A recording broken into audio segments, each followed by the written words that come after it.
Pensar rápido, pensar despacio. Daniel Kahneman. Introducción. Me imagino que todo autor piensa en los lectores que podrían beneficiarse de la lectura de su obra. En mi caso pienso en el proverbial dispensador de agua en la oficina, junto al cual se comparten opiniones y se intercambian chismes. Espero enriquecer el vocabulario de la gente que la gente emplea cuando habla de las opiniones y las decisiones de otros, de las nuevas directrices empresariales o de las inversiones que ha hecho un compañero. ¿Por qué nos interesan los chismes? Porque es mucho más fácil y también más entretenido encontrar y etiquetar los errores de otros que reconocer los propios. En el mejor de los casos, cuestionar lo que creemos y queremos es difícil, especialmente cuando más necesitamos hacerlo, pero podemos beneficiarnos de la opinión informada de otros. Muchos de nosotros anticipamos espontáneamente cómo valoran los amigos y los compañeros nuestras decisiones, la cual y el contenido de estos juicios anticipados importa. Esperar un chisme inteligente es un motivo poderoso para hacer una autocrítica seria, más poderoso que los propósitos de Año Nuevo de mejorar en el trabajo y en casa.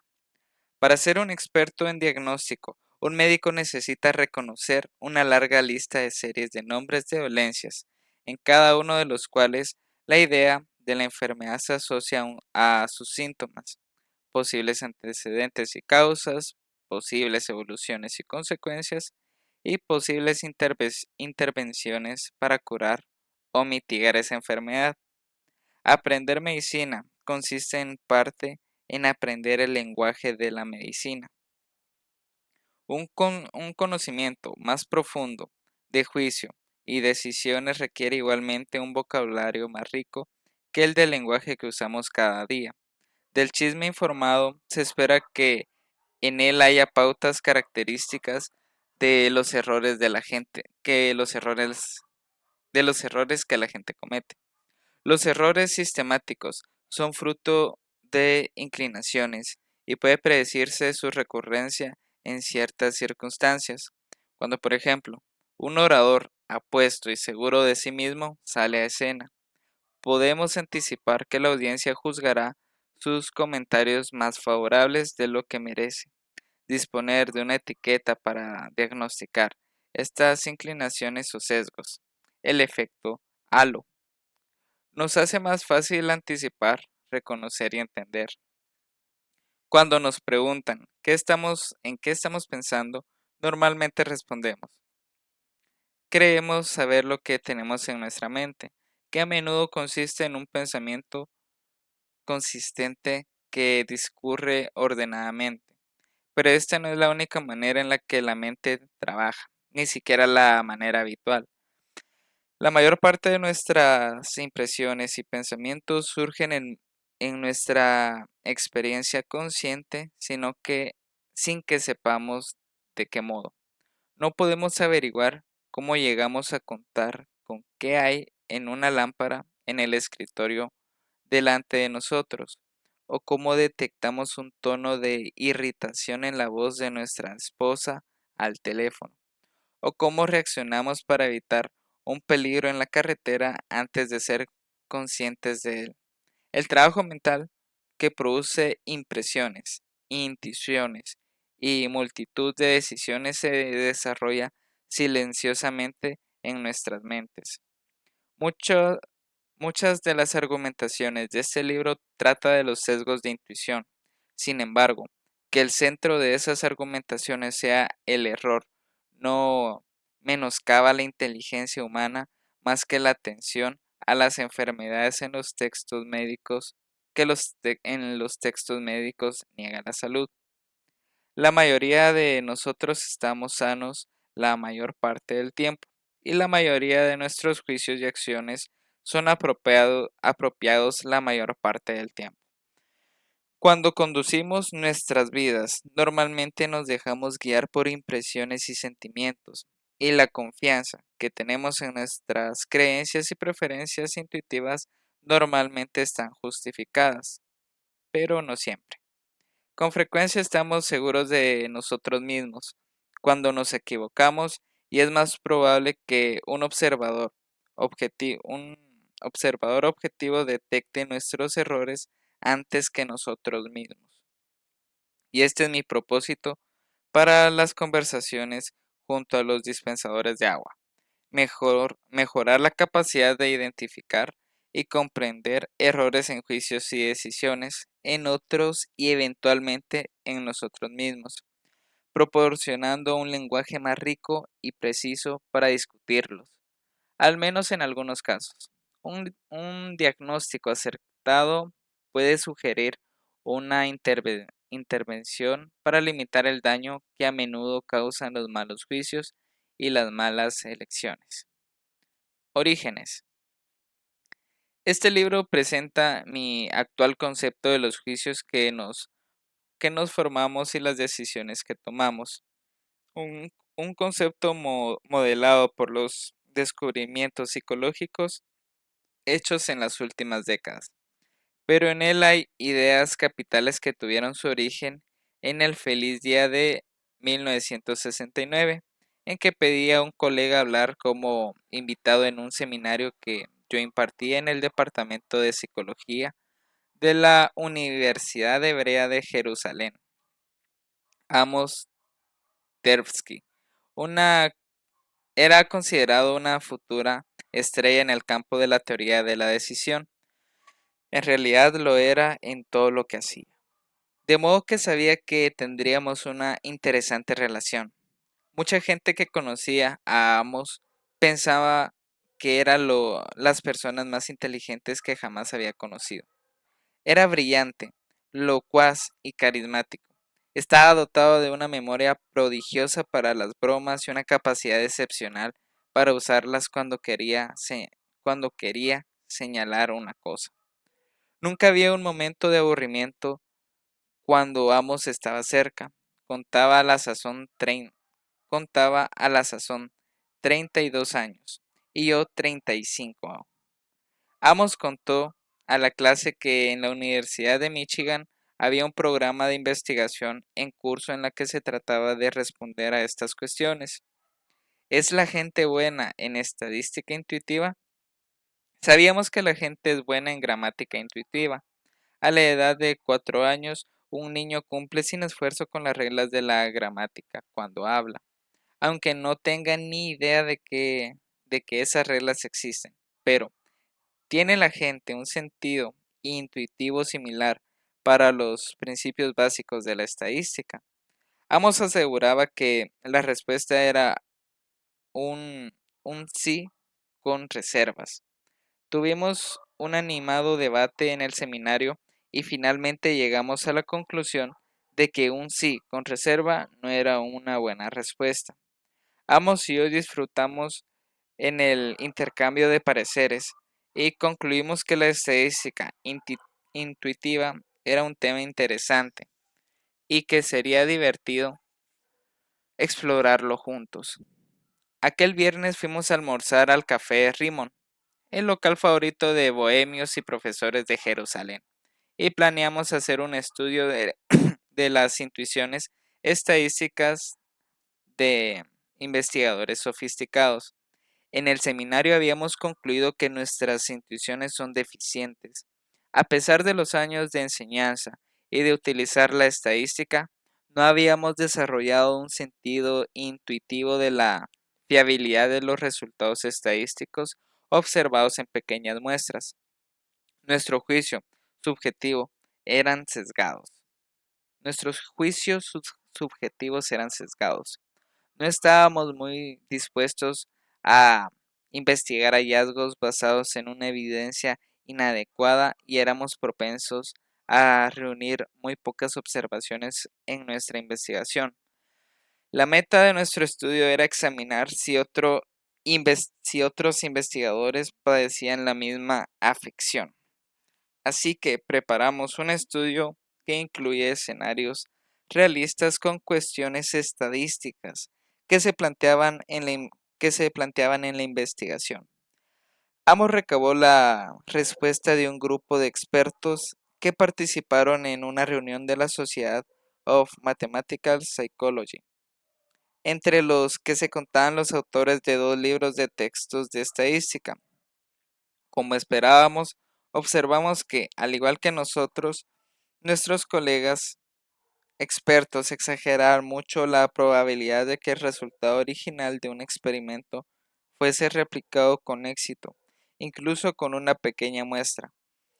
Por otra parte, los consejos que dieron a un ficticio estudiante sobre el número de observaciones que necesitaba reunir fueron bastante pobres.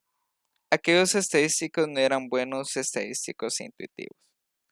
Mientras escribí, mientras escribía el artículo que daba cuenta de estos resultados, Amos y yo descubrimos que nos gustaba trabajar juntos. Amos era siempre muy divertido y en su presencia yo también me volvía divertido. Y así pasamos horas de trabajo firme sin dejar de divertirnos. El placer que encontrábamos en el trabajo juntos nos hizo excepcionalmente pacientes.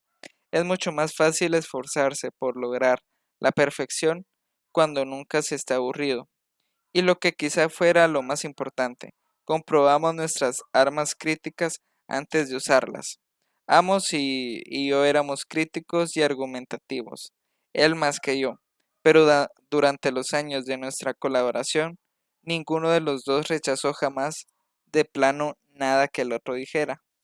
Y una de las grandes alegrías que encontré en aquella colaboración era que Amos con frecuencia veía la clave de mis vagas ideas mucho más claramente que yo. Amos pensaba con más lógica, con una orientación más teórica y un sentido infalible de la orientación. Yo era más intuitivo y estaba más centrado en la psicología de la percepción, de la que tomamos muchas ideas. Éramos lo bastante similares para entendernos uno a otro con facilidad y lo bastante diferentes para sorprendernos mutuamente. Llegamos a una rutina en la que pasábamos juntos muchos de nuestros días de trabajo, a menudo dando largos paseos. Durante los 14 años siguientes, nuestra colaboración fue el eje de nuestras vidas, y el trabajo de aquellos años desarrollamos, y el trabajo que aquellos años desarrollamos juntos, lo mejor que hicimos tanto él como yo. Enseguida adoptamos una práctica que mantuvimos durante muchos años. Nuestra investigación era una consecuencia en la que inventábamos cuestiones y examinábamos juntos nuestras respuestas intuitivas. Cada cuestión era un pequeño experimento y en un solo día realizamos muchos más experimentos.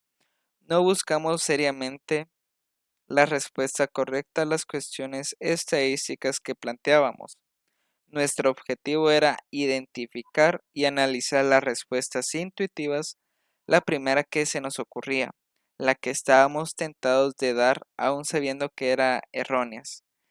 Creíamos correctamente, como sucedió, que cualquier intuición que los dos compartiéramos la compartirían mucho, la compartirían muchos más, y que sería fácil demostrar sus efectos sobre los juicios.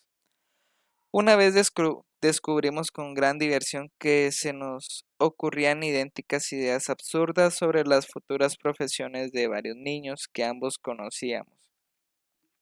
Llegamos a identificar al abogado polemista de 3 años, al profesor chiflado y al psicoterapeuta empático, algo entrometido. Naturalmente estas predicciones eran absurdas, pero aún así las considerábamos atractivas.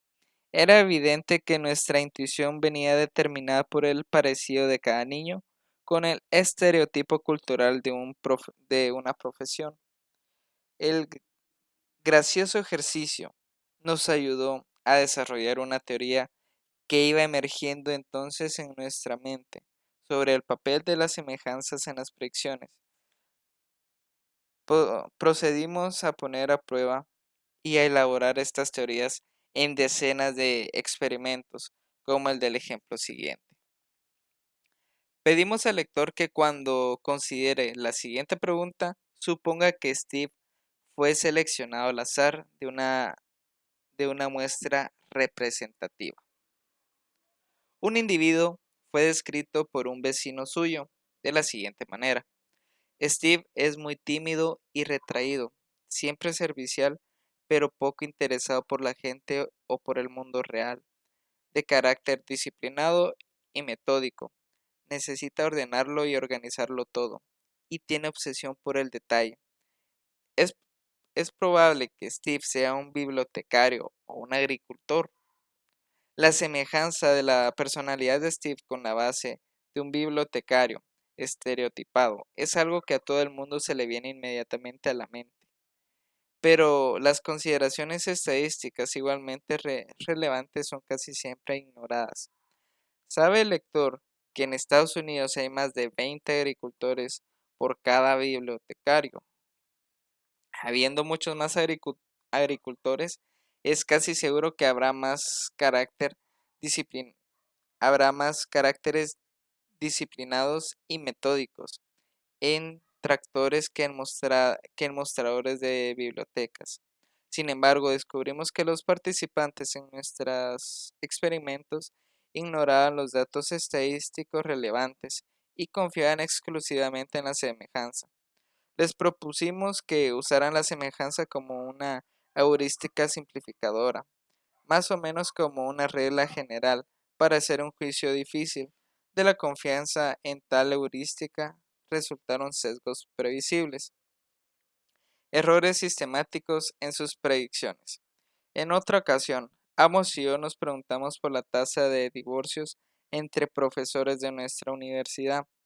Nos dimos cuenta de que la pregunta desencadenaba en nuestra memoria una búsqueda de los profesores divorciados que conocíamos o de los que sabíamos que lo estaban, y de que juzgábamos la extensión de las categorías por la facilidad con la que los casos nos venían en la mente. Llamamos esta confianza en la facilidad de la búsqueda memorística disponibilidad heurística. En uno de nuestros estudios pedimos a los participantes que respondieran a una pregunta sencilla sobre las palabras de un texto clásico inglés. Como cualquier jugador de Scramble sabe, es mucho más fácil empezar por las palabras que comienzan con una letra concreta que hacerlo con las que tienen esa letra en tercera posición. Esto es así en cada letra del alfabeto. Por lo tanto, esperábamos que los participantes exageraran la frecuencia de las letras que aparecerán en la primera posición. Letra que, como K, L, N, R, V, de hecho es más frecuente que aparezcan en tercera posición. De nuevo, un fruto de la confianza en la heurística, un sesgo predecible en los juicios. Recientemente he puesto en duda, por ejemplo, la impresión que durante mucho tiempo tuve de que el adulterio es más común entre políticos que entre médicos o abogados. Había empezado con explicaciones de este hecho, incluido en el efecto afrodisíaco del poder y las tentaciones de la vida fuera del hogar. Finalmente caí en la cuenta de que es mucho más probable que reciban publicidad las transgresiones de los políticos que las transgresiones de los abogados y los médicos. Mi impresión intuitiva pudo deberse por entero a los temas que suelen elegir los periodistas y a mi confianza en la disponibilidad heurística. Amos y yo pasamos varios años estudiando y documentando en varias tareas los sesgos del pensamiento intuitivo, asignando probabilidades a eventos, pronosticando cosas futuras, estableciendo hipótesis y estimando frecuencias. En el quinto año de nuestra colaboración presente nuestros principales resultados en la revista Science, una publicación leída por especialistas en muchas disciplinas. El artículo que reproduzco entero al final de este libro Se titulaba Judgment under Uncertainty, Heuristic and Bias. Véase el aprendiz A. En él describimos los atajos simplificados del pensamiento intuitivo y explicamos unos 20 sesgos como manifestaciones de esta heurística y también como demostraciones del papel de la heurística en el juicio. Los historiadores de la ciencia han observado a menudo que durante un tiempo los especialistas de una disciplina determinada tienden a compartir suposiciones básicas sobre su objeto de estudio. Los científicos sociales no son una excepción. También ellos se fundamentan en una concepción de la naturaleza humana que dota de una base de sustentación a la mayoría de las discusiones sobre comportamiento, comportamientos específicos, que rara vez es cuestionada. Los científicos sociales de la década de 1970 aceptaban generalmente dos ideas acerca de la naturaleza humana. La primera era que la gente es generalmente racional y sus pensamientos normalmente sanos, y la segunda, que emociones con el miedo, el afecto y el odio explican la mayoría de las situaciones en las que la gente se aleja de la racionalidad. Nuestro artículo desafiaba que estas dos suposiciones, sin discutirlas directamente, documentamos de manera sistemática errores en el pensamiento de la gente normal y buscamos el origen de dichos errores en el diseño de la maquinaria de la cognición, más que en la alteración del pensamiento por las emociones. Nuestro artículo atrajo mucha más atención de la gente que esperábamos, y eso es uno de los trabajos más citados en ciencias sociales. Más de 300 artículos especializados lo mencionaron en 2010.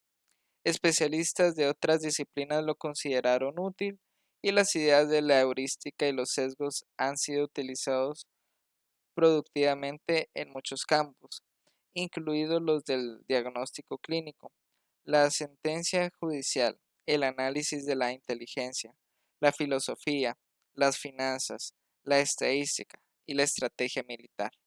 Estudiosos de la vida política, por ejemplo, han observado que la heurística de la disponibilidad ayuda a explicar por qué algunos asuntos están muy presentes en la mente del público, mientras que otros caen en el olvido. La gente tiende a evaluar la importancia relativa de ciertos asuntos según la facilidad con la que son atraídos a la memoria. Y esto viene en gran medida de determinado, y esto viene en gran medida determinado por el grado de cobertura que encuentra en los medios. Los temas frecuentes mencionados pueblan su mente tanto como otros se escapan de la conciencia y viceversa. Lo que para los medios es noticia corresponde a lo que según ellos está comúnmente en la memoria del público. No es casual que los regímenes autoritarios ejerzan una notable presión sobre los medios independientes. Como el interés del público lo despiertan más fácilmente los acontecimientos dramáticos y las celebridades. Son comúnmente los medios que alimentan las noticias. Durante varias semanas después de la muerte de Michael Jackson, por ejemplo, era prácticamente imposible encontrar un canal de televisión que tratara de otro tema. Por el contrario, es muy pequeña la cobertura que se presenta a temas cruciales, por no, ex- por no excitantes y de apariencia menos dramáticas, como el declive de la calidad de la educación o la sobreutilización de recursos médicos en el último año de vida. Cuando escribí esto, advertí que mi selección de ejemplos de pequeñas coberturas se dejaba guiar por la disponibilidad. Los temas que elegí como ejemplo se mencionan muchas veces, mientras que asuntos igualmente importantes pero menos disponibles no me vinieron a la mente. Entonces, no nos dimos plena cuenta, pero una razón clave del gran atractivo de la heurística y los sesgos fueron de la psicología, fuera de la psicología, fue un aspecto secundario de nuestro trabajo. Casi siempre incluimos en nuestros artículos de texto completo de las preguntas que nos habíamos hecho a nosotros mismos y a nuestros encuestados. Estas preguntas servían de demostración para el lector, pues le permitían reconocer cómo sus propios pensamientos tropezaban con sesgos cognitivos. Espero que el lector de este libro haya tenido tal experiencia al leer la pregunta sobre Steve el bibliotecario, cuya intención era ayudarle a apreciar el poder de la semejanza como un factor de probabilidad y a ver lo fácil que es ignorar datos estadísticos relevantes. El uso de demostraciones proporcionó a especialistas de varias disciplinas, especialmente filósofos y economistas, una oportunidad única de observar posibles fallos en su propio pensamiento. Viendo cómo ellos mismos fallaban, era más probable que cuestionara el supuesto dogmático, entonces predominante de que la mente humana es racional y lógica. La elección del método es crucial. Si hubiésemos comunicado resultados de experimentos convencionales, el artículo había sido menos interesante y menos memorable. Además, los lectores escépticos se habrían distanciado de los resultados, atribuyendo los errores de juicio a la proverbial voluntariedad de los estudiantes universitarios, participantes habituales en los estudios psicológicos. Ni siquiera decir, ni, ni qué decir tiene, ni qué decir tiene que no elegimos demostraciones en vez de experimentos normales, porque quisiéramos influir en filósofos y economistas. Preferimos demostraciones porque eran más amenas y estábamos contentos con el método que elegimos y en muchos otros sentidos. Un tema recurrente en este libro es que la suerte desempeña un importante papel en toda la historia en la que se consigue un éxito. Casi siempre es fácil identificar un ligero cambio en la historia que habría convertido un notable logro en un resultado mediocre. Nuestra historia no fue una excepción. La reacción de nuestro trabajo no fue uniformemente positiva. En especial, se nos criticó nuestra atención a los sesgos, dando a entender que teníamos un concepto injustamente negativo de la mente. Como puede esperarse en la ciencia normal, algunos investigadores pulieron nuestra idea y otros ofrecieron alternativas plausibles. Pero la idea de que nuestra mente son sus susceptibles de incurrir en errores sistemáticos es ahora generalmente aceptada. Nuestra investigación sobre los juicios halló en las ciencias sociales muchas más repercusiones de lo que creíamos posible cuando trabajábamos en ellas. Inmediatamente después de completar nuestra revisión de los juicios, nuestra atención se volvió hacia la toma de decisiones en condiciones de incertidumbre. Nuestro objetivo era desarrollar una teoría psicológica sobre la manera en la que la gente toma decisiones en puestas sencillas. Por ejemplo, ¿aceptaría usted una apuesta con lanzamiento de monedas en la que ganará $130 si saliera cara y perdiera $100 si saliese cruz? Esta elección, Estas elecciones elementales se han empleado muchas veces para experimentar cuestiones generales sobre la toma de decisión, así como sobre la importancia relativa que la gente da a las cosas seguras y a los resultados inciertos. Nuestro método no cambió. Pasamos muchos días planeando problemas de elección y comprobando si nuestras preferencias intuitivas se ajustaban a la lógica de la elección.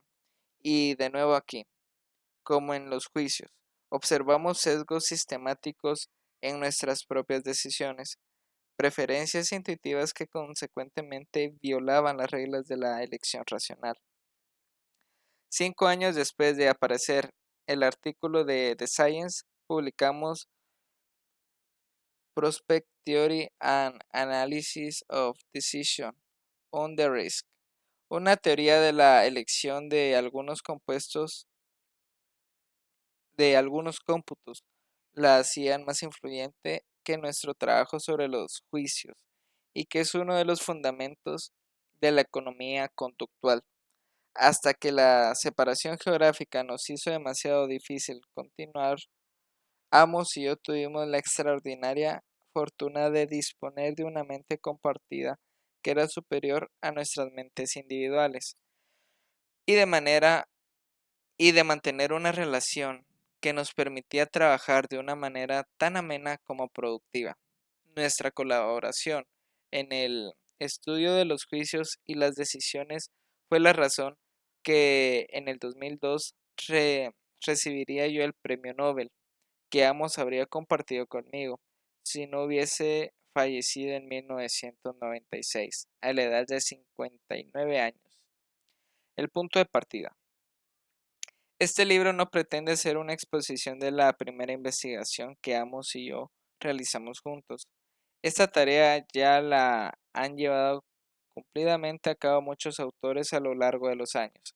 Lo que aquí me propongo es presentar una panorámica que muestre cómo trabaja la mente, para lo cual tengo en cuenta los más recientes avances de psicología cognitiva y social.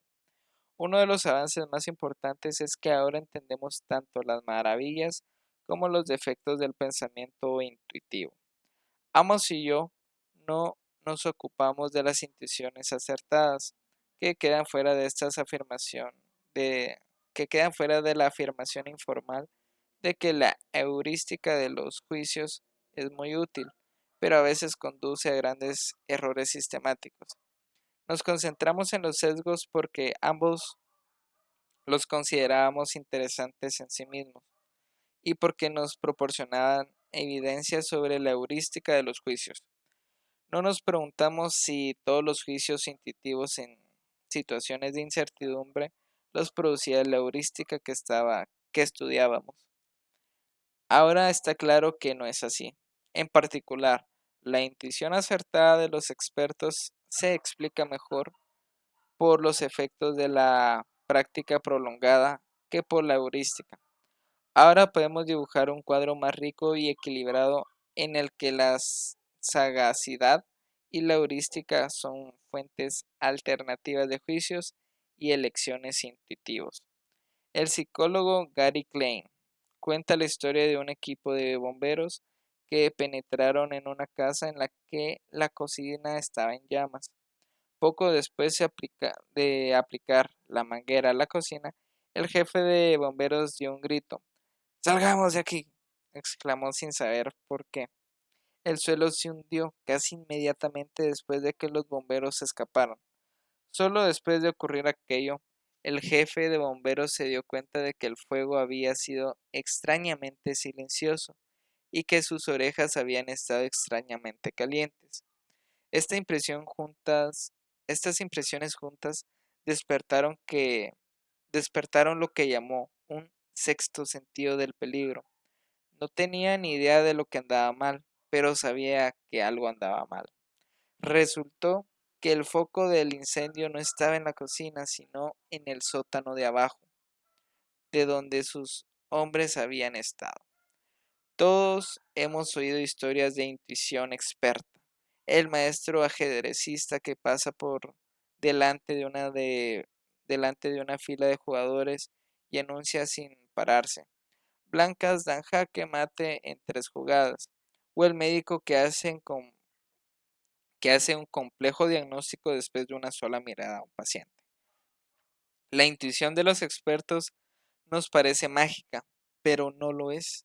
Cada uno de nosotros realiza muchas veces al día verdaderas proezas de expertos intuitivos. La mayoría de nosotros tenemos un oído perfecto para detectar un enfado en la primera palabra de una conversación telefónica, o para reconocer cuando entramos en una habitación que hemos sido tema de conversación y rápidamente reaccionamos a señales sutiles de que llevar el coche por el carril de lado es peligroso. Nuestras capacidades intuitivas cotidianas no son menos maravillosas que las asombrosas percepciones de un bombero o un médico experimentados, solo son más comunes. La psicología de la intuición acertada no encierra magia alguna. Quizás la mejor forma o la mejor formulación al respecto es la del gran Heber, la del gran Heber Simon, que estudió a maestros ajedrecistas y mostró tras miles de horas de práctica, llegaban a ver las piezas en tableros de otra manera que nosotros. Podemos comprender la impaciencia de Simmons con la mitificación de la intuición experta cuando escribe. La situación proporciona la ocasión de la situación proporciona la ocasión.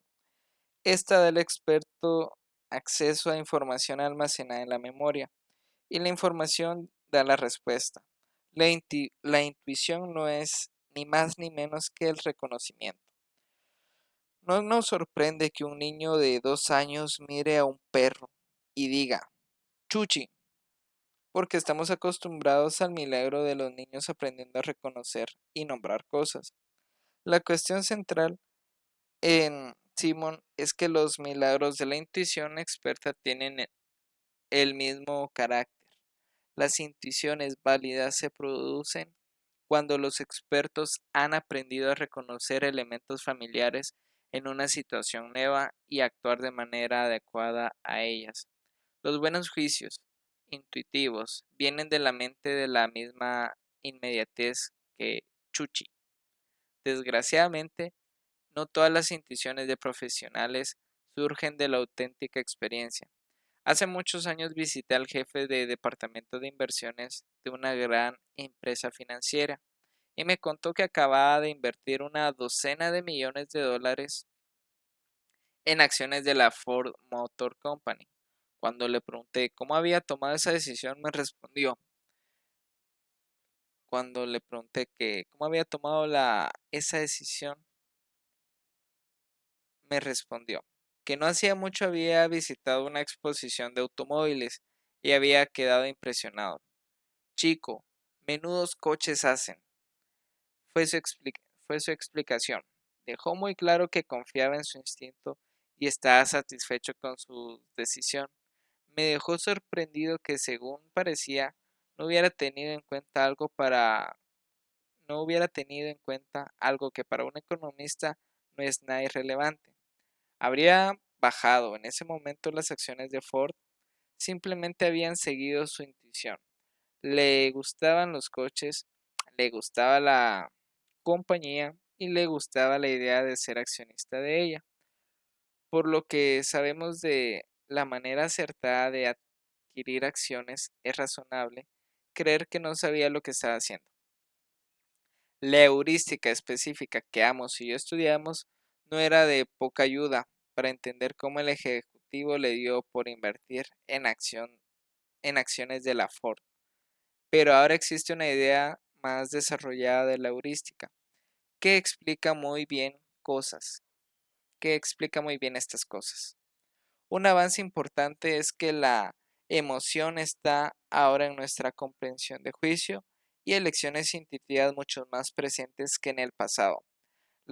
La decisión del ejecutivo sería hoy descrita como un ejemplo de heurística afectiva, en la que los juicios y las decisiones son directamente redirigidos por sentimientos de agrado y desagrado con la escasa deliberación o razonamiento. Cuando se enfrentan a un problema, el de elegir una jugada de ajedrez o el de decidir invertir en acciones, la maquinaria del pensamiento intuitivo hace lo mejor que puede hacer. Si el individuo tiene una experiencia relevante, reconocerá la situación y y si es probable que la solución intuitiva que le venga a la mente sea la correcta, Es lo que ocurre cuando un maestro ajedrecista examina una posición complicada. Las pocas jugadas que inmediatamente se le ocurren son todas buenas. Cuando el problema es difícil y no se tiene una solución adecuada, la intuición dispone todavía de un cartucho, una respuesta que puede venir rauda a la mente, pero no es una respuesta a la cuestión original. La cuestión que encaró el ejecutivo, ¿debo invertir en acciones de la Ford? Era difícil, pero inmediatamente vino a su mente la respuesta de una cuestión más fácil y en sintonía con ella. ¿Me gustan los automóviles Ford? Y esta determinó su elección. Tal es la esencia de la heurística intuitiva cuando nos vemos ante una cuestión difícil. A menudo respondemos a otra más fácil, por lo general sin advertir la situación. La búsqueda espontánea de una solución intuitiva a veces fracasa. No nos viene a la mente ni una solución experta, ni una respuesta heurística. En estos casos es frecuente que nos pasemos a una forma más lenta, meditada y esforzada de pensar. Este es el pensamiento lento que evoca el título del libro. El pensamiento rápido incluye las dos variantes del pensamiento intuitivo, el experto y el heurístico, así como las actividades mentales puramente automáticas de la percepción y la memoria, las operaciones que nos permiten saber que hay una lámpara en el escritorio o recordar el nombre de la calle de la capital de Rusia. Muchos psicólogos han experimentado la diferencia entre pensamiento rápido y pensamiento lento. En los últimos 25 años, por razones que explicaré con más detalle en el capítulo siguiente, describo aquí la vida mental con la metáfora de dos agentes, llamados Sistema 1 y Sistema 2, que producen respectivamente pensamiento rápido y pensamiento lento. Hablo de las características del pensamiento intuitivo y del deliberado como si fuesen rasgos y disposiciones de dos caracteres existentes en nuestra mente. En el cuadro resultante de la investigación reciente, el intuitivo, sistema 1, es más influyente de lo que nuestra experiencia nos dice, y el secreto autor de muchas elecciones y juicios que hacemos. La mayor parte de este libro trata del trabajo del sistema 1 y las influencias recíprocas entre este y el sistema 2. Lo que vendrá a continuación. El libro se divide en 5 partes. La primera parte presenta los elementos básicos de un tratamiento de los juicios y las elecciones basado en dos sistemas. Elabora la distinción entre las operaciones automáticas del sistema 1 y las operaciones controladas del sistema 2. Muestra cómo la memoria asociativa, el núcleo del sistema 1, continuamente construye una interpretación coherente de lo que sucede en nuestro mundo en cada instante. Intento dar una idea de la complejidad y riqueza de los procesos automáticos y a menudo inconscientes, subyacentes en el pensamiento intuitivo, y de cómo estos procesos automáticos explican la heurística de los juicios. Uno de mis objetivos es introducir un lenguaje para pensar y hablar acerca de la mente. La segunda parte actualiza el estudio de la heurística de los juicios y examina un problema mayor. ¿Por qué nos resulta tan difícil pensar estadísticamente? Pensamos asociativamente, pensamos metafóricamente y pensamos causalmente con facilidad, pero hacerlo estadísticamente requiere pensar en muchas cosas a la vez, algo para lo que el sistema 1 no está diseñado. Las dificultades del pensamiento estadístico contribuyen a conformar el tema principal de la tercera parte, que describe descon- una desconcentrante limitación de nuestra mente, nuestra excesiva confianza en lo que creemos saber y nuestra aparente incapacidad para reconocer las dimensiones de nuestra ignorancia y la incertidumbre del mundo en que vivimos. Somos propensos a sobreestimar lo que entendemos del mundo y a subestimar el papel del azar en los acontecimientos. El exceso de confianza es alimentado por la certeza ilusoria de las retrospecciones. En mis ideas sobre este tema ha influido Nassim Taleb, autor de El Cisne Negro. Espero de las conversaciones junto a los dispensadores de agua que consideren inteligentemente las elecciones que pueden aprenderse del pasado y no caigan en la trampa de la retrospección y la ilusión de certeza. El núcleo de la cuarta parte es un diálogo con la disciplina de la economía acerca de la naturaleza de la decisión y la suposición de que los agentes económicos son racionales.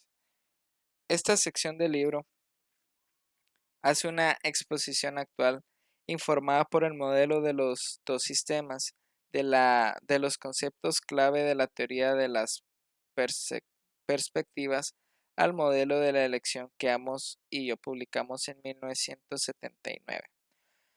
Los capítulos siguientes tratan de las distintas formas de las elecciones humanas que aparentan de las reglas de la racionalidad. Me ocupo de las desafortunadas tendencias a tratar problemas de forma aislada y con efecto marco, cuando las decisiones vienen conformadas por características ilógicas instaladas en los problemas de elección.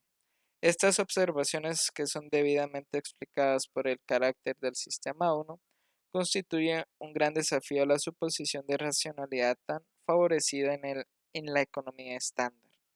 La quinta parte describe investigaciones recientes que han introducido una distinción entre dos yo, el yo que experimenta cosas y el yo que las recuerda, los cuales no tienen los mismos intereses. Podemos, por ejemplo, someter unas cuantas personas a dos experiencias dolorosas. Una de estas experiencias es francamente peor que la otra, porque es más larga, pero la formación automática de la memoria de las mismas, una característica del sistema 1, tiene sus reglas que podemos utilizar de manera que el episodio peor deje una memoria mejor, cuando más tarde esa persona elige,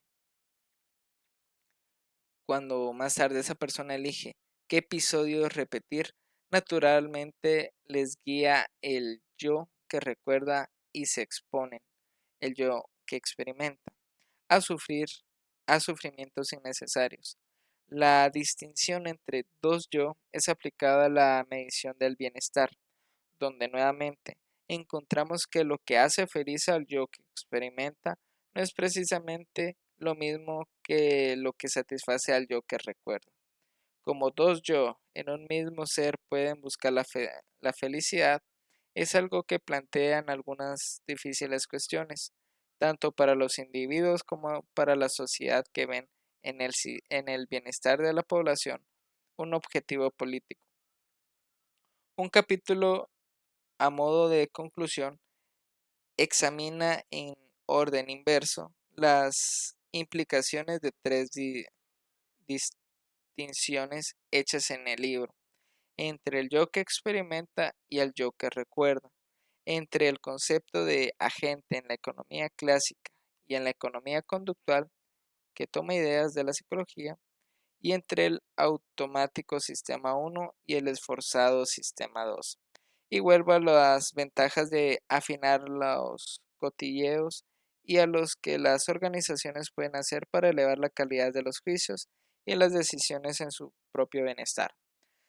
El libro produce como aprendices dos artículos que escribí con Amos. El primero es la revisión del juicio en situaciones de incertidumbre a la que antes me he referido, y el segundo, publicado en 1984, resume la teoría de las perspectivas y nuestros estudios sobre los efectos marco. Estos artículos representan la contribución que el Comité de Premio Nobel citó, y puede que el lector se sorprenda de lo simples que son. Leyéndolos se hará una idea de cuánto sabíamos hace tiempo y de cuánto hemos aprendido en las últimas décadas.